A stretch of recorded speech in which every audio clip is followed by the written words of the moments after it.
If you want to make 30,000 to 40,000 a month as a fitness coach, you need to realize this is an extraordinary result. You're making more than a lawyer.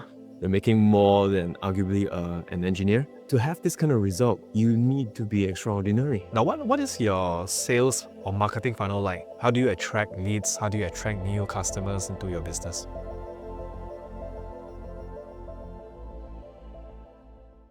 So, Chun Yan, I'm just going to ask you to, I know what you've done. I mean, what you're doing right now. You're a business coach, right? But let me know in maybe under a minute. I'm running a business mentorship program where I work with personal trainers, fitness coaches, or coaches in general, fitness coaches, to help them set up or launch or scale their coaching business online. What made you go into this nature of business? I started off as a freelance trainer and then worked my way up to starting a company, and then also when the COVID hit, transited online with online coaching. That's pretty much my walk in business. And after about 7 years running, I've learned a lot of things. I've also made a lot of mistakes. When I needed help, I noticed there was really not much of help available in the market as far as Malaysia is concerned. And so over my years, I invested on coaches, business mentors and all, and then I used their models, and then I tried, adapted, break down, and then tested it, found out, oh, there's a way that works for the Malaysian audience. After a couple of years looking back, I was like, oh, I've actually gone so far, and I saw how the market has a lack in that because a lot of trainers are still struggling. A lot of good trainers are struggling. If I put myself in the shoe, I can completely understand because I've been there. So help me understand the business model a little bit, right? Like it's online, not in person. Is it still effective or? Online programs are way more effective than physical. How so? When somebody hires a physical trainer, they think that because they spend the money, they drive to the gym, they park their car, and they go to the gym and they exercise. For that sake, they should see results. But in reality, the exercise is just one aspect. Actually, physical training has its limitation, because if you go to commercial gyms, they will push the clients to sign up as many sessions as possible. So what you're saying is that everything that they have done to set up, the place, the venue, equipment, all goes into the cost of the membership or the price that trainee pays. They make the personal trainers to become their sales machine. Is that what the customer really need? End up having a lot of female clients that came to me like after they have spent a lot of money with fitness clubs and had zero results. That's when I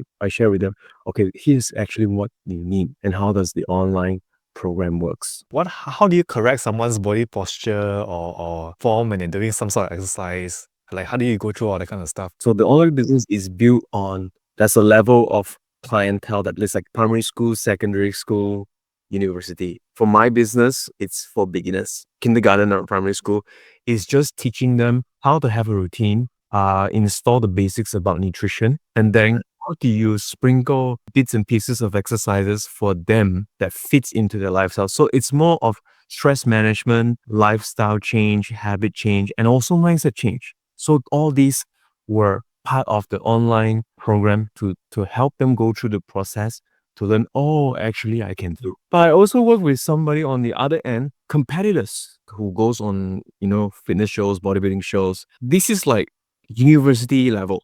Because these guys, they already know how to train. They need a protocol to get a certain kind of physical condition or to win the show. What I'm hearing you say is that, okay, the industry, let's just say fitness industry is so big and so wide that there are many angles to attack it. There's not just one size fits all approach to a solution in the industry. Help me understand a bit of your, like the business model, right? As an online coach, right? What are you charging? What is the model like?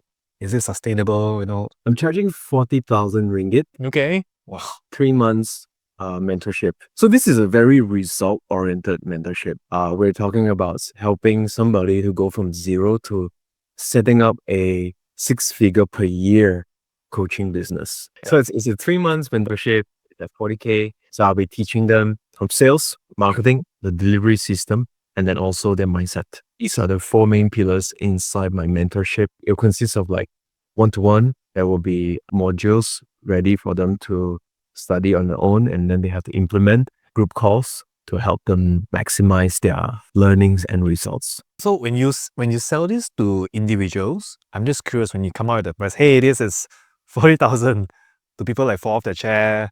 What is the usual reaction, and what kind of rejections do you normally get? Price, of course, but I also manage my expectation, because I usually tell personal trainers this, if you want to make 30,000 to 40,000 a month as a fitness coach, you need to realize this is an extraordinary result. You're making more than a lawyer.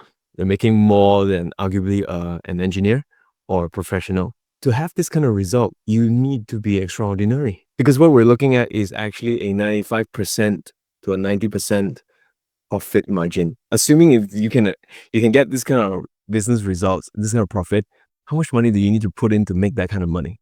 Because what I teach you, even though it's for 3 months, once you have the system, you've learned it yourself, you can use it as long as you run your business. Now, what is your sales or marketing funnel like? How do you attract leads? How do you attract new customers into your business? My process is very simple. One thing I learned about high-ticket clients is they're either bought in with you or they're not. When they are cold, there's nothing you can do. But when they are warm, then the money is not a problem. What makes people buy? It's belief and price on the prospect side. Sales and marketing is concerned, price is never the issue. So if price is not the issue, what is the other one? It's belief. So to me, in the prospect's belief, there are two things. Belief in my solution that I provide, or two, do they believe in themselves? So what does my marketing process look like? Ads to messages. This is on Facebook and Instagram? Only on Instagram. Only Instagram? I feel like my audience, if they are not on Instagram, they will be too far away to accept what I'm going to teach them. What is your cost like per message? Do you know? 5 to 10 ringgit. Oh, wow. Okay. What about budgets? Like, how much do you spend a day averagely? 50 to 100 a day. Typically, how long does it take for a typical client, a prospect, to become a client? So like, they message you through an ad, and then they go into a conversation with you, they watch a video, and then do they stay on for the next few more weeks, 1-2 months, follow your content a little bit, then decide to become a client, or what's the process like? If I put up 10 leads, if I get 10 leads, in my mind, I always think there will be a 10% who are ready buyers. They just want to cut straight to the matter or talk to the person and see.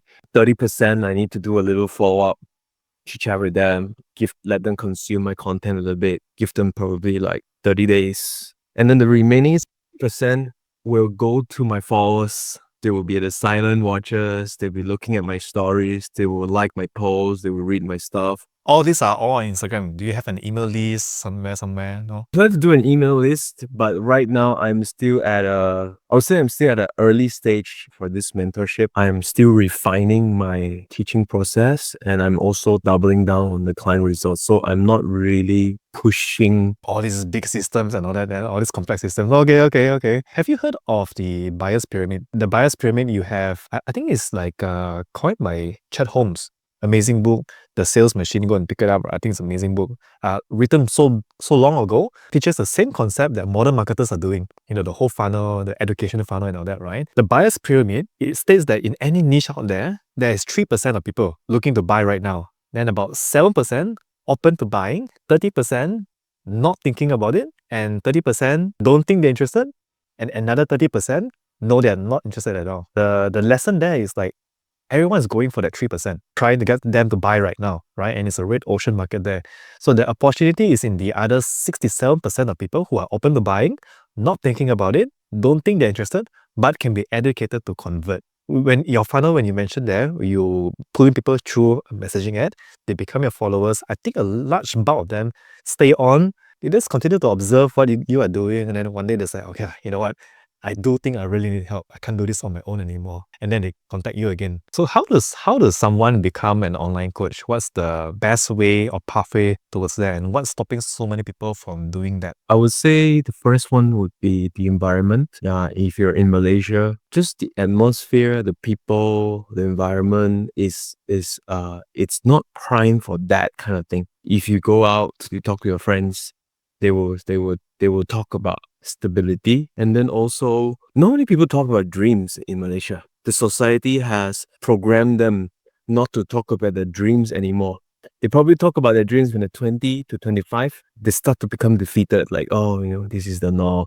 Fear of judgment is one of the number one limiting belief that I had to handle with the coaches that come in. What people will think and say about them on social media.